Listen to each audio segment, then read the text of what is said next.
I'm Bailey. The strategy area given to me was English language learners, with the content area in science. The name of the strategy I chose was story sequencing.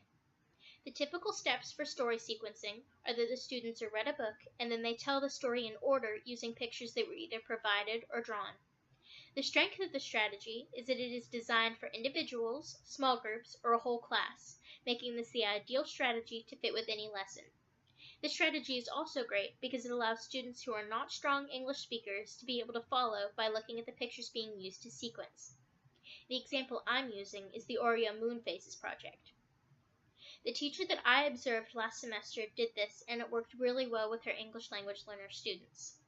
The TEK is 4.8 Earth and Space, where the students collect and analyze data to identify sequences and predict patterns of change in shadows, tides, seasons, and the observable appearance of the moon over time. Basically in this, students demonstrate their understanding of the 8 phases of the moon using Oreo cookies.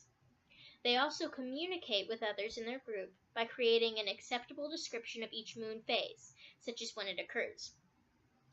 This project naturally accommodates for English language learners. Using the Oreos to make the shapes of the phases of the moon is a hands-on activity, and it uses visual representation. This helps to support English language learner students' understanding of the topic, because they're seeing what's there besides just hearing the words.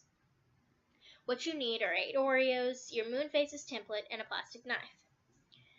I found an Oreo template on Teachers Pay T-shirts, but it's also there on Pinterest and everywhere else you can find it. You'll also need the Oreo moon phases YouTube video. There are several out there. The one that I found the best was Ashley Cooper's, but it was 3 minutes and 45 seconds, and I didn't want to attach it to this video. What you would do is you would show the video of the phases of the moon to your students.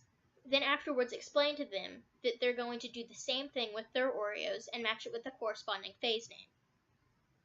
Then you would go back and show the video and have a standstill of the different phases where the students can copy it with their Oreo and match it onto their template.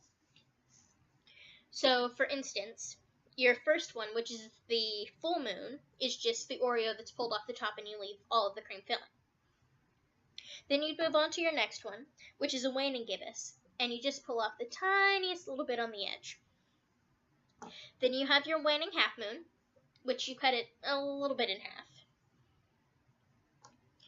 And you have your waning crescent, which is basically the same thing with a little bit more cut out in the middle. By the time you hit your new moon, it's completely blank, and you've scraped all the cream filling off. As you go, you would make sure that your students understand exactly what they're doing and making sure that it matches with each phase. By the end, you can check your students' understanding by saying one of the names and asking them to hold up which Oreo moon it represents.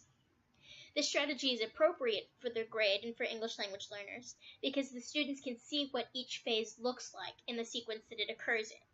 Story sequencing with the Oreo Faces of the Moon project is a great strategy area for English language learners and for the content area of science.